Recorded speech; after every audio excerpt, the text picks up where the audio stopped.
Hello, welcome to part 2 of week 1's lesson. Okay, so in this particular session, we are going to talk about how to evaluate evidence. In the previous video, I was talking about arguments, right? So after this, I hope you can relate these two, because the second part, you're supposed to find the evidences and the supporting detail to support your argument in order to create a stronger argument, okay? Now, basically, there are a few types of evidence that you can actually use to make your argument a strong argument. Basically, this evidence can consist of the following elements. Yeah, either you look for the evidences from reported facts and examples. Okay, that can be from reports from the government. It can be reports from reputable organizations like WHO, UNESCO, and all those non-governmental organizations. Or if you want to, you can look at governmental reports. Yeah, it's based on statistics that has been provided or issued by bodies that can be trusted, or even from researchers. Okay, evidence can come from the opinions of experts, so people who have had a certain number of years, a certain qualification in a particular field to make them knowledgeable and experts in that particular area. Okay, you can look at evidences from case studies, yeah, which are again available from journals or books, sometimes different types of magazines, for example, Times Magazine. You can also take it from reputable newspapers, okay, like CNN, BBC, okay. You can also get your evidences from experiments that have been conducted and the results proven or supported by other studies. Okay, and you in this particular visual, you can see the different types of evidences that I've been talking about, all compressed into this one pamphlet. Okay, so if you look at the pamphlet, right, you can see on the right side, they are using statistics. 1 out of 4 students will be abused by another youth or bullied by another youth. Okay, and then if you look at the one underneath it, 1 out of 5 students actually admit to being a bully. Okay, and if you can see, the source here is from www.cops.usdoj.gov. That means it's from a government website. Yeah, you can find some of the effects of bullying on children, which are taken from researchers. Okay, you can look at the statistics on the left side here. So there's a lot of numbers and statistics. Now, statistics are often used as evidences because it makes it seem like there's a huge number or a huge percentage. And normally when people look at numbers, they would think that that's the should I say, the strongest form of evidence that will make your argument a strong argument. Okay, but for today, that's why I need to talk to you about how to evaluate evidence, because sometimes statistics can be manipulated, and we'll talk about that in a while. Okay, right, now the first way for you to evaluate the evidence is for you to actually recognize something which is known as bias. Okay, now biasness is often used in arguments to persuade people to believe one particular set of thinking. Okay, so in order for you to recognize bias, you have to be sensitive to the language that's used in that written argument or verbal argument. Okay, now why do we have to be careful? Because people often use words to influence, and of course, the better you are at the language, if your command is better, your vocabulary is better, you would normally have different words that carry different meanings, and certain words that you use carry a bias to it. Okay, now this is an example. So when you want to look at recognizing bias, there's something which is known as euphemism. So a euphemism is a word that is not direct or as offensive in nature as using another word. For example, if you look at the visual here, obviously you can see the word that this fellow is using. Okay, instead of being truthful and admitting that he got fired, he just said that the company relocated and he didn't tell me where they went. Okay, or let's say, for example, you have a young brother whose pet died. So instead of telling your brother that his favorite pet died, you say, oh, your dog passed over the rainbow or something like that. Yeah, instead of saying that it died of a disease. So these are known as euphemisms. Okay. Now, in contrast, there is something which is known as a dysphemism. So dysphemisms are, in most cases, used purposefully to turn a very neutral word into something very unpleasant. Okay. For example, instead of saying don't smoke, you would say, hey, don't puff on that cancer stick. So it makes it sound very negative. Why? Because you're trying to elicit a response. And using a very unpleasant word can get a very strong reaction. So this is something that you need to recognize when it comes to arguments. Yeah? All right. Now, how do you detect bias? So there are a few ways for you to actually detect whether someone is using, of course, biased language or not. If you're more sensitive to the nuances of the language, you will immediately pick up on it. But if you're not, then these are a few ways in which you can actually identify how bias is being used. So the first one is by using name calling. Okay. They can use emotional and inflammatory statements. You have exaggerations and half-truths. So basically, the person's choice of words and the things that they say can reflect some sort of bias. And it's very evident when they use all these three different, strategies, okay, to get a person to agree to whatever it is that they're trying to argue about. Okay. Now, when we look at name calling, so name calling are instances where you use a very negative appeal to get a person to immediately brush off an argument that's being used without looking at the evidences that are given. Okay. Now, there's something which is known as ad hominem. So ad hominem is a form of bias because what happens is you are actually attacking the person instead of the idea. Okay. For example, instead of saying that the teacher was unable to continue speaking because of interruptions by her students, I say something like, the teacher was distracted because of these little ill-mannered, uncouth monkeys. So that is a very deliberate, negative way to talk about students who are very rowdy or who are quite naughty. Yeah. Okay, now exaggerations and half-truths. So basically, exaggerations and half-truths are just strategies where you use statements that are not really correct or not really proven in order to get the response that you want. And you sometimes only convey part of the truth, not the whole truth. So people will tend to sway and agree with you. Okay, right? For example, I know a lot of you, now that we are doing online learning, you can say to me, I didn't see the slides on Moodle. Well, I'm pretty sure you've seen it, but whether you read it, there's a different matter. Okay, so that would be a half-truth because you may have seen it, you may have seen it uploaded on Facebook, but you decided not to watch it, you decided not to listen. That is a half-truth. Okay, now exaggeration is just someone purposefully making things seem bigger than they are or more serious than they are when in actual fact they're not. Okay, an example would be, well, last time I had a student who wrote an article or an argumentative essay about vegetarians, and this student found out that there's one isolated case where a vegetarian went on a rampage and started shooting everyone. So his conclusion is, all vegetarians are violent people. That is an exaggeration, yeah, because you don't have enough proof to generalize that to the population of vegetarians. Okay, so that's an exaggeration. Okay, now you might also find people using emotional statements, which is quite common. Basically, emotional statements are designed to appeal to people's emotion. Okay, for example, you're not happy with your marks and you write to me, okay, you know what?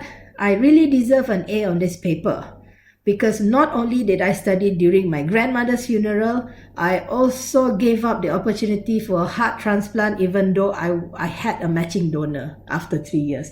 That is emotional statement. So it might not be true, but you're trying to appeal to my pity by giving emotional statements. Okay?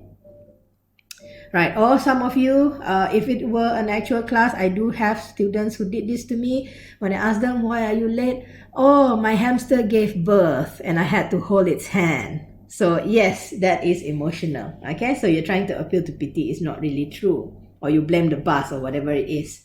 Okay, so these are some of the ways in which you can detect when someone is using biased language. So you have to be a bit more careful, and you have to be a bit more sensitive when you're reading, so you can pick up on all these strategies that people use.